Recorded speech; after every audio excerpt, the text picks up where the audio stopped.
And I asked him, and I think the answer was really equally amazing.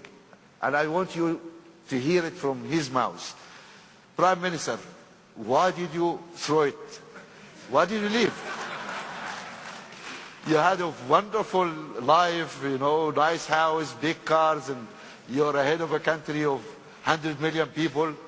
That's wonderful. I love that. And by doing so, I think the last only 15 years that every African understand that this country has robust, fast economic growth in the continent. Even last week in the spring meeting of IMF, I came to understand the report shows that Ethiopia is the fastest growing economy, again in Africa, with 8.5 percentage growth annually. Yeah, I think this has been an inspiration for many African countries that it's possible to grow very fast. But this growth has to be shared, equitable, and sustained. This is a very huge country, multi-ethnic, multicultural, multi-religious, and you need to address this issue very carefully, and you have to accommodate diversity, and inclusive governance system is a necessity for this country. When a country moves out of abject poverty, and when there is an awakening of the society, we call in Ethiopia, I know it's 100 million population compared with many African countries, you can imagine. When this giant, rises up from sleeping, then what happens has to be properly understood. And there needs to be a greater reform, a deeper reform, to accommodate the quest of people for freedom, democracy, and inclusiveness. But you resigned, and my question is, why did you resign? I'm coming to that. No, people really need to know why you resigned. Yeah, I think people also need to know the background. Otherwise, it doesn't give any sense. You know, this is a country which has achieved 7 out of the 8 Millennium Development Goals and given an award by the United Nations. So all these good things can be spoken about this country. But there is one shortcoming. We haven't properly made our youth to be included into the system. And my government, I admittedly say that we do not properly understand the vision and quest of our young people. And, we focused also on human resource development in order to address the skill gap.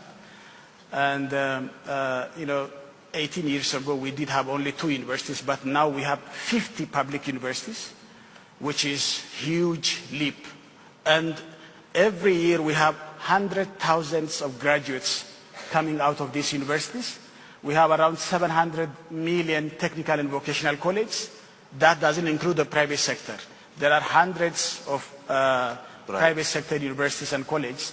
And added, we have more than 500,000 graduates coming every year. And even though our economy has grown very fast, it has very less capacity to accommodate. But that's all great. It's still why you leave. Yes. So then I said, we have a problem of inclusiveness. We have a problem of addressing, multi-ethnic society.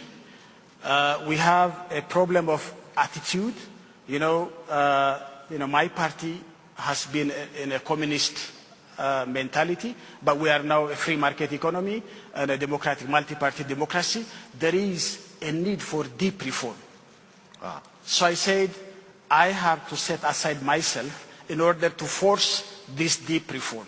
Otherwise, the reforms are going very slow and sluggish, which can ultimately yield to a disintegration of my country if we don't go fast in reforming in a genuine way and in a robust way. Otherwise, then the stake is that this country is going to be disintegrated. Do you guys get this, what he's saying? This is really a very interesting point. Yeah. So, how to force reform in a reluctant clique or ruling party by resigning and putting those guys on the spot. This is, can we give a hand to the... By the way, the main problem in African politics is because people stick to power, and I wanted to show that it is possible that you can live without having power while exercising the power as a private citizen in the country. So,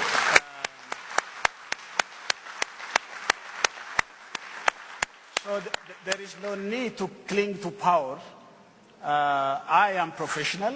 I can work. I can deliver to my people in a different capacity. But I have to also force the reform. Otherwise, my existence, my family's existence, and my friends and partners' existence depend on widening democratic space in my country. Because if we say democracy is an existential issue for us, this sluggish process of reform doesn't yield. So we need to have expeditious reform to take place in my country. Wonderful. So I think Thank this you is very much. I think very that's... essential.